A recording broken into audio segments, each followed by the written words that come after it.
The first lock she changed was the front door. She did it on a Wednesday at 11 in the morning while I was at the dentist. By noon, I was standing on my own porch holding a grocery bag, numb gums, and a key that no longer belonged anywhere. I remember the weather because betrayal always sharpens details. Cold wind. Clouds low and gray, a receipt fluttering near the hedge, the smell of rain that never quite arrived. I put the key in once, twice, then slower because surely speed was the problem, nothing. The deadbolt sat there polished and indifferent. I rang the bell. From inside, footsteps. Then my daughter Caroline opened the door halfway and smiled as if surprising me with flowers. "Oh good, you're back." I looked at the lock, then at her. "Why doesn't my key work?" She widened her eyes in theatrical concern. "We had to change it." We. Interesting word when used on property records by people not listed there. Who is we? Mark and I. The old mechanism was sticking. It was not. It was unsafe. It was brass. She sighed gently, the way difficult people do when you fail to admire their efficiency. "Mom, please don't start." I was 75 years old. My jaw was numb. My groceries were getting warm. And my daughter was blocking the doorway of the house I had paid off before she learned long division. So I said the only useful thing available. "Move." She did not. Instead, she held up a shiny new key on a ring. "We made copies, here." Made copies. As if access granted after removal were generosity, I did not take it. Behind her, I could see my hallway table moved 6 inches to the left. That is how occupation announces itself. Not with armies, with furniture. Mark appeared in the background carrying a toolbox. He froze when he saw me. Poor man had the posture of someone permanently arriving mid-mistake. "Hi, June," he said. "My name is Alina June Whittaker. Only family calls me June." Usually when they want something, I stepped inside without accepting the key. Caroline followed, still smiling too hard. "The locksmith gave us 3 sets," she said. "One for me, one for Mark, one for you." How thoughtful. I placed my groceries on the kitchen counter. The fruit bowl was gone. In its place stood a tray with matching jars labeled tea, coffee, sweetener. My unlabeled life had apparently offended someone. Caroline leaned against the island. "We need to talk about household systems." There it was, no apology, no warning, straight to management. What systems? Well, with all of us here now, we need consistency. All of us. 3 months earlier, Caroline had called crying. Her lease had ended. Rent prices were criminal. Mark's consulting income was unstable. They just needed 6 weeks. 6 weeks is the most dishonest unit of time in family history. I had said yes because widowhood makes silence too loud. My husband Walter had been dead 4 years. The house echoed. I still cooked too much soup. Then they arrived. 2 suitcases became 10 boxes. 10 boxes became office equipment. Office equipment became opinions. At first it was harmless. "Mom, let me set up streaming." "Mom, your Wi-Fi is weak." "Mom, the guest room works better as a workspace." "Mom, this rug is a tripping hazard." Then less harmless. My reading chair moved for flow. The thermostat lowered at night because Mark slept hot. My pantry reorganized by category. My mail opened by accident. And now the locks. I looked at Caroline. "You changed the front door without asking. We live here. You stay here." She crossed her arms. "This hostility is exactly why structure helps." Mark quietly left the room, wise instinct. I went upstairs to my bedroom. The door was open. My dresser had been polished. My jewelry tray moved. The framed photograph of Walter and me at Niagara Falls now sat beside the lamp instead of center dresser where it belonged. On the bed lay 3 folded towels tied with ribbon. Guest hotel touches. I sat down slowly. There are moments in old age when anger arrives cleaner than youth. No confusion, no storm, just a clear bell. That evening I opened Walter's study, mostly storage now. Boxes of tax records. A printer no one admitted buying. A treadmill used to hang laundry. In the bottom drawer of his desk sat the green metal file case labeled important later. Walter believed in categories the way priests believe in candles. Inside were warranties, insurance papers, military records, and one cream envelope with my name. For June, if they ever changed the locks, I laughed so suddenly I had to sit. Then I opened it. My June, if you are reading this, I was right again, which is exhausting. Do not argue emotionally with people behaving administratively. Use paper. The first deed is in the blue folder. The second deed is where I said it would be if anyone ever got clever. Call Miriam Pierce before confronting anyone with expensive shoes. Love, Walter. P.S. If it is Caroline, check the kitchen labels. She reorganizes when lying. I laughed until tears came. Even dead, he could still diagnose our child. I opened the blue folder, the official deed to the house. My name and Walter's joint survivorship converted to sole ownership after probate. Nothing surprising. Then I frowned. The first deed. I searched the file case, nothing else, so I read the letter again. The second deed is where I said it would be. Walter had loved scavenger hunts exactly once every Christmas and nowhere else. Where had he said it? I closed my eyes. Memory moved slowly now, but not weakly. A summer evening 12 years ago. We were on the back porch, Walter drinking iced tea. He had said, "If this family ever gets clever, the only safe place is under the worst painting in the house." I opened my eyes, the hallway. The terrible watercolor Caroline made at 13. Blue vase, sideways fruit, emotional pear. I went downstairs immediately. The painting still hung beside the stairs. Of course it did. No one notices ugly things long enough. I lifted it from the hook. Behind the frame backing, taped flat, was another envelope. My hands shook, not from age, from Walter. Still reaching forward through time, I opened it carefully. Inside, a notarized quitclaim deed. Transfer of the rear cottage and secondary lot into my sole separate title, recorded years ago. The cottage, most people forgot the cottage because they called it the garden house. Small brick guest house at the back of the property beyond the hedges, 1 bedroom, kitchenette. Its own side gate to the lane. We had rented it once to a music teacher, then used it for storage after Walter got sick. Caroline always referred to it as junk space. Apparently, she had never checked records. There was also a note: if anyone ever tries to control the main house, remember you own the second front door. I sat on the staircase holding 2 deeds and laughing into my sleeve. From the kitchen came Caroline's voice. "Mom, did you move the hallway art?" I answered sweetly. "Yes," then tucked both deeds under my arm. Tomorrow, I decided, would be educational. I did not confront Caroline the next morning. That is how younger people lose wars with older women. They mistake speed for strength. Instead, I made pancakes. Real ones, butter in the batter, blueberries folded carefully. The smell traveled through the house and brought everyone downstairs in stages, like animals to a watering hole. Mark first, hair wet, cautious expression. Then Caroline in cream loungewear that looked expensive enough to resent syrup. Then their son Ethan, 17 and permanently attached to headphones. Then Lily, 14, observant in the dangerous way quiet girls often are. I set plates down. No one speaks wisely on an empty stomach. Caroline kissed my cheek too brightly. Morning, Mom. Interesting. After changing locks, she had returned to Mom. Guilt often softens titles. "We need to discuss schedules today," she said, sitting. "We do?" I asked. "Yes." Mark has calls, I have client meetings, Ethan tutors online, Lily needs the car at 4. I poured coffee. "What a busy hotel." She frowned. This sarcasm is tiring. Then rest. Daniel arrived at that moment carrying toast and wearing the expression of a man who lived nearby enough to smell family trouble. I should explain Daniel.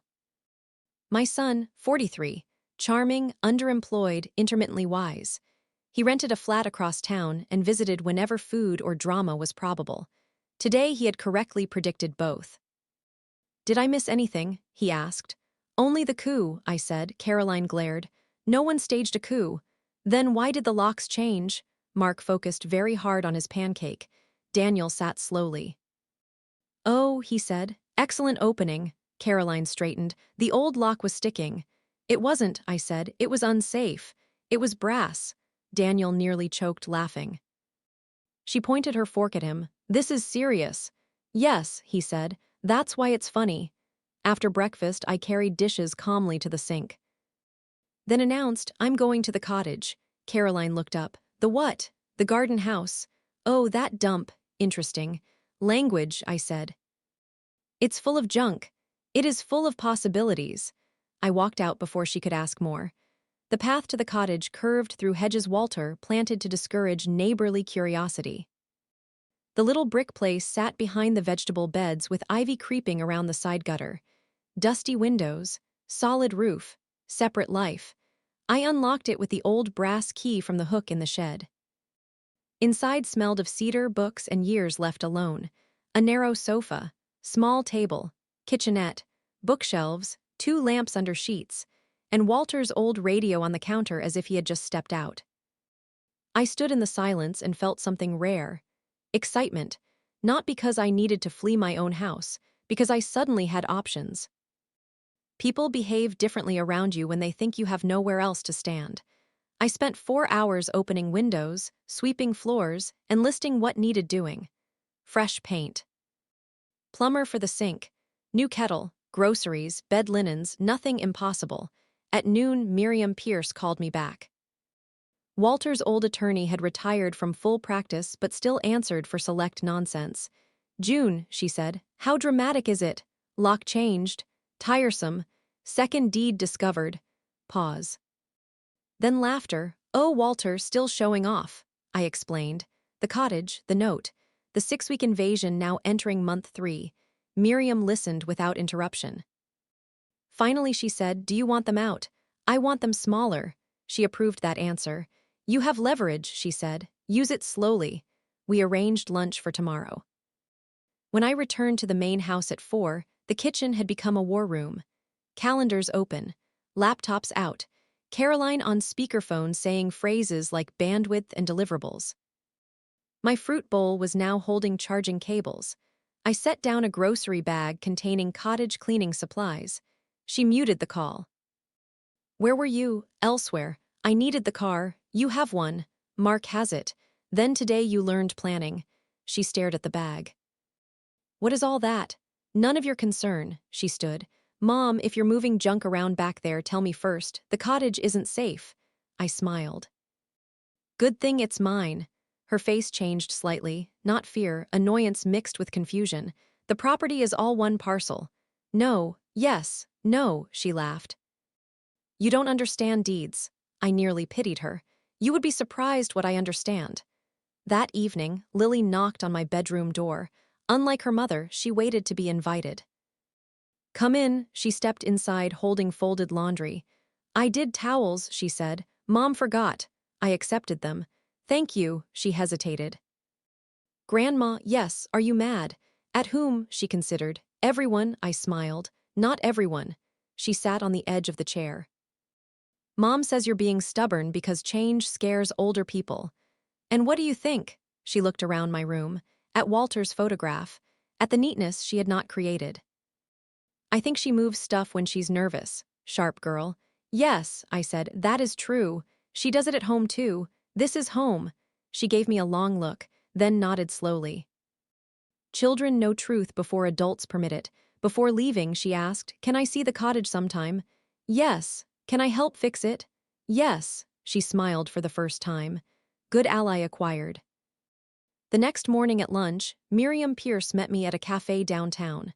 Silver hair, navy coat, eyes that had billed by the hour for decades. I handed her copies of both deeds. She reviewed them while eating soup. Finally, she looked up. Your daughter changed locks on a house she does not fully understand. While ignoring a separately titled residence she has no rights to at all. Yes, how very Caroline. You know her. I know types. She folded the papers neatly. Here is what I suggest. I leaned forward. Move into the cottage, I blinked. Excuse me, temporarily. Why would I leave my own house? Because nothing frightens controlling people more than losing the person they were controlling. I sat back slowly. Interesting woman. You think I should surrender? No, she said. I think you should reposition, she continued. You move voluntarily, lock the cottage, keep both deeds. Let them experience the main house without access to you, your routines, your labor, or your emotional gravity. I laughed once. That is vicious. It is educational. I liked her more each minute. When I got home, Caroline was measuring the living room wall. For what? I asked. Built-ins. In whose future? She smiled tightly. We're just talking ideas. I looked at the tape measure, then at the front door lock, then toward the hedges where the cottage waited.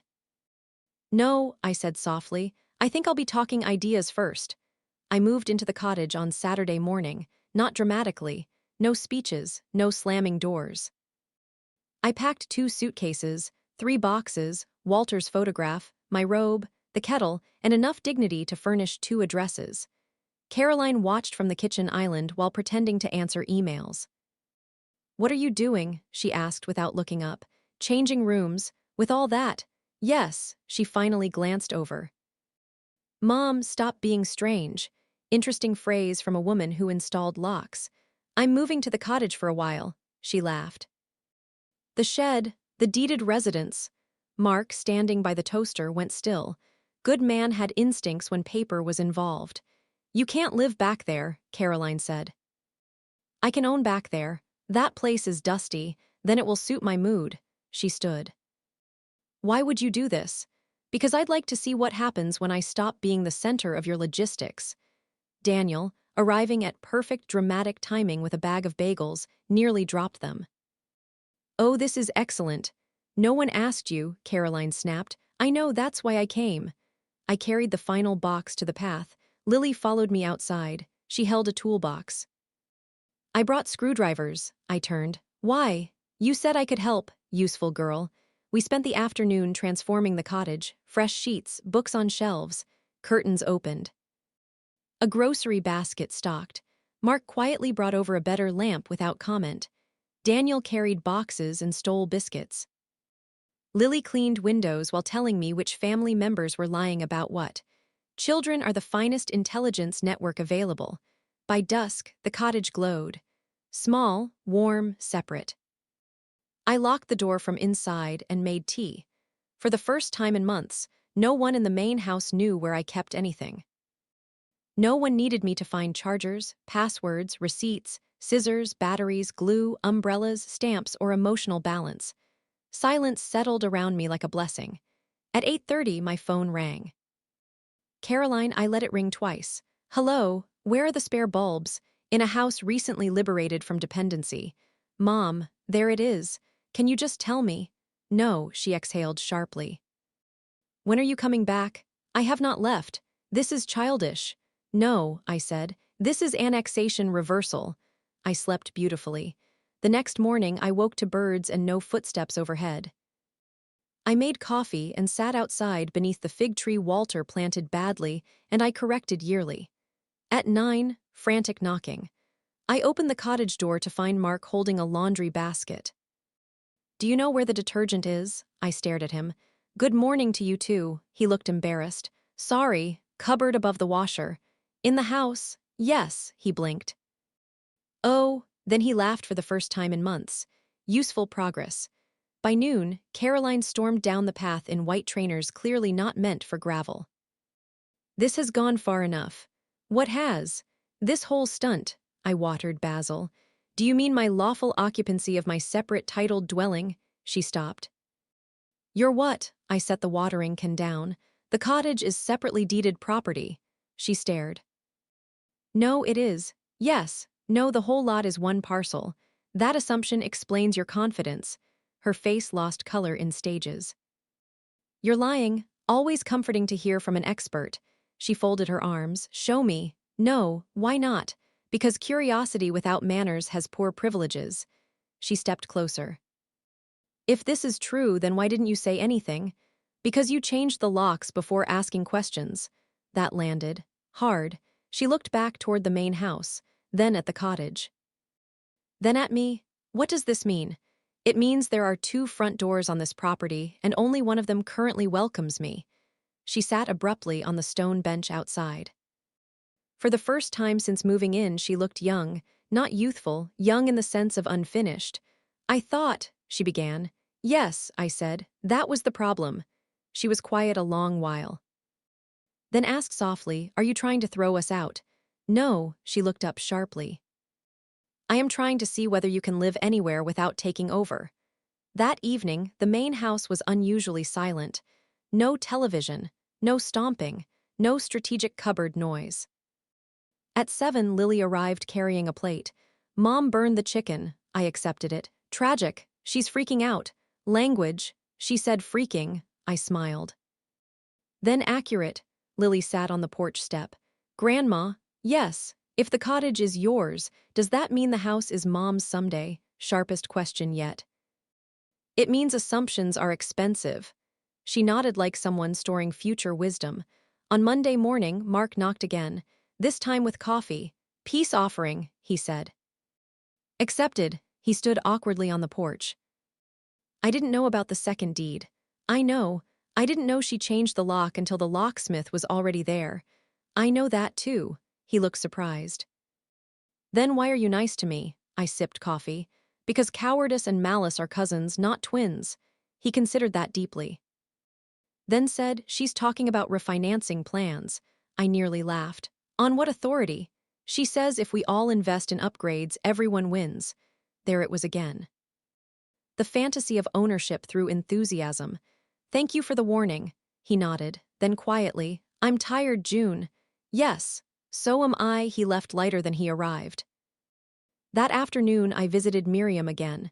When I told her Caroline was discussing upgrades, she smiled the smile of an attorney who smells self-destruction. "Excellent," she said. "Excellent?" "Yes." "Let her plan improvements on paper." I frowned. "Why?" "Because nothing teaches boundaries faster than invoices sent to the wrong person." I laughed all the way home. When I reached the cottage, an envelope had been slid under the door. From Caroline. Inside was a typed document titled, "Family Property Optimization Proposal." I sat down immediately. This was going to be wonderful. I made tea before reading it. One should never open ambitious nonsense without refreshments. The proposal ran 6 pages, charts, bullet points, color tabs. Projected values. A mood board. My daughter had prepared a redevelopment plan for property she did not own using software she probably still owed monthly payments on. I read every line slowly. Main house kitchen renovation funded through blended family contribution model. Garden redesign for entertaining potential. Cottage conversion into luxury short-term rental. Potential passive income stream. Guest parking reallocation. Master suite expansion. Master suite. Interesting phrase in a house where she occupied the guest room 2 months earlier. Then I reached the final page. Ownership transition roadmap. I laughed so hard I spilled tea. There, in tasteful font, was a suggested 5-year plan in which I gradually step back from active property responsibilities, while Caroline and Mark assume operational leadership. Operational leadership. I had apparently become a regional branch office. At the bottom was a signature line. For alignment, Walter would have died a second time. I tucked the proposal into my bag and walked to the main house.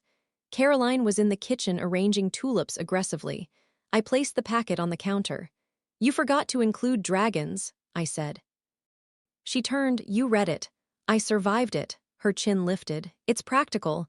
It is fiction. You always dismiss ideas you don't understand." "No," I said. "I dismiss theft with formatting." Mark entered mid-sentence carrying groceries and immediately considered retreat. Too late. Caroline pointed at the packet. "I'm trying to secure all our futures. You are trying to secure my present. This property could support everyone. This property currently supports confusion." She folded her arms. "Why are you being so selfish?" There it was, the sacred accusation of people denied access. I smiled. Because generosity was getting expensive. Daniel chose that moment to appear in the doorway with pastries. He looked at the room. "Ah, litigation energy." I waved him in. "Your sister wants operational leadership." He nearly dropped the box. "Of what? The tulips?" Caroline snapped. "Grow up." "I'm trying," he said. "That's why I don't make brochures." I sat at the table. "Let's simplify." Everyone froze slightly. Useful moment. You changed locks without permission, I said to Caroline. She opened her mouth. I raised a hand. You reorganized rooms. You needed, hand still raised. You drafted a 5-year transfer fantasy. It's a plan, hand higher. She stopped. Progress. Now, I continued, I will state mine. I removed a folder from my bag. Real paper has superior gravity. Inside were copies Miriam had prepared. Occupancy agreement. 30-day termination notice if unsigned. Contribution schedule. Room boundaries. No modifications clause. No contractor access. No mail handling. No lock changes. No use of the words confused, slipping, decline, or what's best for mom in relation to me or my assets. Daniel whispered, beautiful. Mark looked hopeful for the first time in years. Caroline stared, this is humiliating. No, I said, this is specific. I'm family. Yes, which is why this took so long. She pushed the papers away. I'm not signing some landlord contract. Then you are declining subsidized housing. Mark inhaled sharply, useful sentence. She turned to him. Say something. He looked at the papers. Then at me, then at the tulips, perhaps seeking courage in nature. I think it's fair. She stared as if struck. What? We should contribute. We contribute presents. Daniel barked laughter so suddenly he scared himself. Mark continued, voice growing steadier. We should pay something, respect boundaries. Stop acting like this is ours. There are days men become visible. This was one. Caroline's face hardened. You've been talking to her. Mark glanced at me. No, he said quietly. I've been listening. Excellent line. Even I admired him. She looked around the room and found no allies. Children upstairs silent, Daniel grinning, Mark upright, me calm. The worst environment for entitlement is witness. I need air, she announced. You need a pen, I replied. She stormed out through the back door. The tulips trembled. Mark sat down heavily. I'm sorry. Don't apologize during progress, I said. He almost smiled. Daniel opened pastries. What happens if she refuses? I buttered a croissant. Then she learns market rent. At sunset, Caroline returned. Mascara repaired, resolve weaker. She stood in the kitchen holding the occupancy agreement. If I sign, this doesn't mean you don't trust me. I looked at her. No, this means experience does. She signed, hard enough to damage the counter, then slid it back. There, I signed beneath her. Mark signed his section willingly. I handed them copies. Excellent, she crossed her arms. Happy now? No, that surprised her. I'm relieved. Different emotion. The next week transformed the house faster than speeches ever could. Money creates realism. Once rent contribution was due monthly, the lights got turned off in empty rooms. Thermostat wars ended. Takeout spending shrank. Caroline suddenly discovered discount grocers and humility. Mark started cooking twice a week. Simple meals, good ones. Daniel helped me repaint the cottage shutters and accidentally learned to use a level. Evenings became quieter, less performance. More dishes being washed. Then on the 12th day of civilized arrangements, the doorbell rang. I opened it to find a woman in a navy blazer holding a folder. Hello, she said. I'm from Halbrook Lending. I'm here regarding the refinance inquiry for this property. I smiled slowly. Oh, I said, please come in. From the kitchen, I heard Caroline drop a glass. The glass did not shatter. It only cracked, a long white line down the side, like dignity under pressure. Caroline stood frozen beside the sink, staring at the woman in the doorway. The loan officer smiled professionally. I'm sorry if I'm early. Caroline Whittaker requested a preliminary consultation regarding renovation financing and equity options. Interesting phrasing. Requested, not discussed, not considered, requested. I stepped aside graciously. Please come in. Caroline found her voice. There must be some mistake. The woman checked her tablet. Property address matches. Request notes mention family ownership transition and multi-unit optimization. Daniel made a noise so strange it could only be suppressed laughter dying halfway. Mark slowly sat down at the table. He looked less surprised than tired. Useful distinction. I extended my hand. Eleanor June Whittaker, sole owner of the main residence. separate owner of the cottage. The woman blinked, then blinked again. I see. No, I said pleasantly, but you soon will. Caroline rushed forward. Can we speak privately? No, I answered. Then to the loan officer, T, she hesitated. Professionals are rarely trained for inherited chaos. Yes, thank you, we all sat. I poured tea for everyone except Daniel, who was already pouring his own and enjoying history. The loan officer opened her folder. Ordinarily, I review goals, title structure, debt ratios, and borrower authority. Splendid, I said. Let us begin with authority. Caroline hissed, Mom, there it is again. The officer cleared her throat. Ms. Whittaker, are you listed on title? Caroline stared at the table. No, is your spouse. No, do you have power of attorney? No, trustee authority. No, the woman closed the folder halfway. I understand. No, Daniel whispered. But you're catching up. Mark put both hands over his face. Caroline rounded on him. Do something. He looked up slowly. I've been doing things for years, quietly. That was the problem. Good man continued his upward trend. The officer stood. I think this consultation may have been premature. Wildly, I said. She gave me the faintest smile of a person who wished she could stay longer. At the door she turned back. For what it's worth, the cottage has excellent rental potential. I nodded. Thank you. Caroline looked ready to dissolve. When the door closed, silence filled the kitchen like water. Then Daniel applauded once. I pointed at him. Enough! He stopped immediately. Caroline spoke through clenched teeth. You humiliated me. No, I said, you outsourced it. She grabbed her bag. I can't stay here. Mark answered before I could. You already are, she froze. He continued, calm now in a way I suspect surprised even himself. You make plans around people instead of with them. Unbelievable. You hide debt. I was handling it. You changed locks on someone else's house. That was for safety. For whose? She opened her mouth. Nothing came. Mark stood.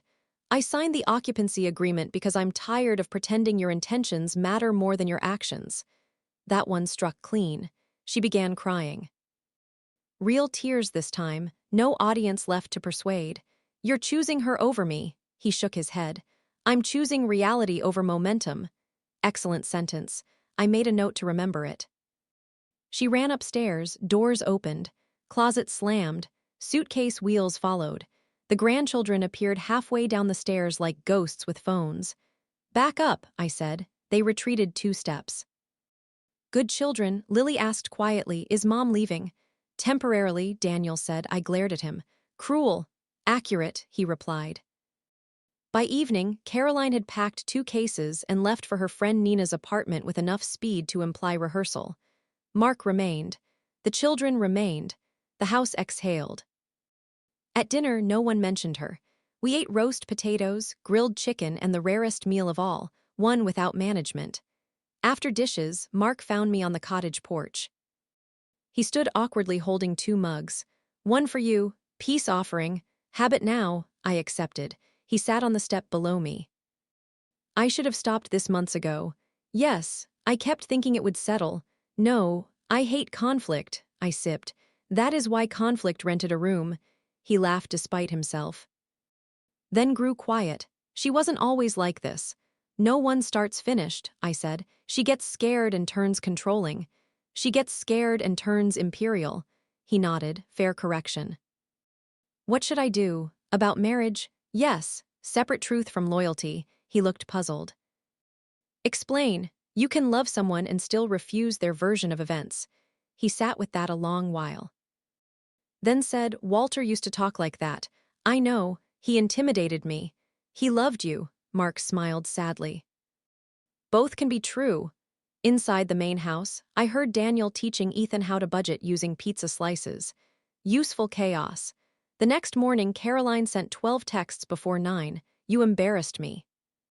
That woman judged me. Mark manipulated the whole thing. You planned this. I was only trying to improve things. You always hated ambition. I replied once. Return the spare key, nothing else. At noon, Lily came to the cottage carrying toast. Mom says you're punishing her. What do you think? She shrugged. I think Mom confuses punishment with not getting her way. Sharp girl remained sharp. She sat beside me. Dad says we might move. Would that upset you? A little. And a lot less than listening to them fight. Children often speak in ratios wiser than adults. That afternoon, I walked through the main house alone. No labels on jars, no tulips arranged by force, no strategic candles, just rooms. I paused in the hallway by the front door. The changed lock gleamed. I touched it once, then called a locksmith. When he arrived, I handed him the key Caroline had once offered me like charity. "Replace everything," I said. He smiled. "Security issue?" "Yes," I answered. "Resolved late." By sunset, every lock on the property had changed: front door, back door, garage side entrance, cottage gate. Even the old padlock on the shed that no one had touched in years. I stood in the hallway, holding a fresh ring of keys heavy enough to feel like punctuation. The locksmith, a broad man named Gerard with patient eyes, handed me the final receipt. "Anything else?" I considered it. "Yes," I pointed to the keypad Caroline had installed beside the front door months earlier. "That thing offends me." He removed it in under 4 minutes. A clean patch of wall remained. Beautiful. When he left, Mark came downstairs carrying folded towels. He saw the new lock hardware and stopped. "She's going to lose her mind. She has many places to store it." He laughed despite himself. Useful man was becoming enjoyable company. At dinner, Daniel raised his water glass. "To consequences," I pointed my fork. "Drink quietly," he obeyed. The children were adapting faster than anyone. Ethan had discovered that a calmer house improved Wi-Fi speed and digestion. Lily had begun helping me in the cottage garden and asking pointed questions about mortgages. I answered all but one. "Why do adults make obvious mistakes?" "Because they rename them plans." She wrote that down. Excellent child. At 8:30, headlights swept the driveway. Caroline. She entered using the old key, which no longer worked. The front bell rang 3 sharp times, then 4 more, then pounding. I opened the door only after finishing my tea. She stood there flushed with cold and fury. "You changed the locks." "Yes, you had no right," I smiled slowly. "Try that sentence again." She pushed past me into the hall. Mark stood from the sofa. The children froze on the stairs. Daniel appeared in the kitchen holding popcorn. No shame at all. Caroline whirled. "This is insane." "No," I said. "This is after." "After what?" "After you." She pointed toward the door. "You locked me out of my own home." Mark closed his eyes. I almost pitied him. "Caroline," I said gently, "you have repeated that lie so often it now arrives dressed." She turned to him. "Say something," he inhaled. Then, with surprising steadiness, "It isn't your home." She recoiled as if struck. "You're siding with them again." "I'm siding with facts again." "Good man." She looked around wildly. At Daniel. At the children, at me. No audience remained willing. Then she tried tears, always a reliable fallback, but Lily spoke first. "Mom." Everyone turned. The girl stood halfway down the stairs, arms folded. "You have to stop doing that." Caroline blinked through tears. "Doing what?" "Acting like every room is yours when you're upset." Silence hit the house like weather. Children's truths arrive without cushioning. Caroline stared at her daughter. Then at Ethan, who looked away. Then at Mark. Then finally at me. For the first time since all this began, she looked embarrassed in a way no performance could imitate. "I came for some things," she said quietly. Better tone. "You may collect personal belongings tomorrow at 10, I replied. "With me present." "This is humiliating." "No," Daniel said through popcorn. "This is scheduling." I glared. He lowered the bowl. Caroline turned and left without another word. The front door closed softly, more painful than slamming. Mark sat down heavily. "I don't know if my marriage survives this," I answered honestly. "It may improve by ending or improve by changing." "Those are different roads." He rubbed his face. "I'm so tired." "Yes." Then I handed him a new key. He stared at it. "What's this?" "Temporary access, limited trust." "Do not make me regret modern mercy." He laughed for the first time that day. The next morning, Caroline arrived exactly at 10. No makeup, No armor clothes, jeans, sweater, tied hair, interesting. Humility often dresses simply. We walked room to room together, she packed clothes, shoes, office files, decorative jars, ring lights. 3 scented candles called winter linen, though none smelled of either. In the guest room, she paused beside the empty closet. I really thought we'd stay longer. I know, I thought if I could make it nicer. You thought if it looked like yours it would feel safe. She sat on the bed, then nodded. Yes, progress. In the kitchen she boxed the labeled jars. Tea, coffee, sweetener, she held one awkwardly. I was trying to help. No, I said. Sometimes you were trying not to drown. Her eyes filled. And sometimes I don't know the difference. There she was, the real person under strategy. I softened 1 inch. That can be learned, she cried then, quietly, no audience, no timing. I handed her tissues. At noon, as she carried the final box to her car, she turned back. Do you hate me? There are questions children ask long after they stop being children. No, are you angry? Yes, for how long, I considered. Until it changes shape. She laughed through tears, then nodded. Fair answer. She drove away, not dramatically, just gone. The house grew lighter by measurable degrees. Weeks passed. Mark rented a townhouse and moved with the children. Close enough for school, far enough for oxygen. He and Caroline began counseling separately. Then together. Then separately again. Appropriate rhythm. Daniel, inspired by everyone else evolving, found actual employment with a contractor friend. He now arrived dirty, punctual, and hungry, remarkable transformation. He repaired the cottage fence one Saturday and said, Dad would be shocked. No, I replied. He budgeted for miracles. By Christmas, the family gathered in my main house by invitation only. My terms, my menu, my locks. Caroline arrived carrying pie and visible caution. She asked before hanging her coat. Excellent start. Mark carved the roast. The children set the table.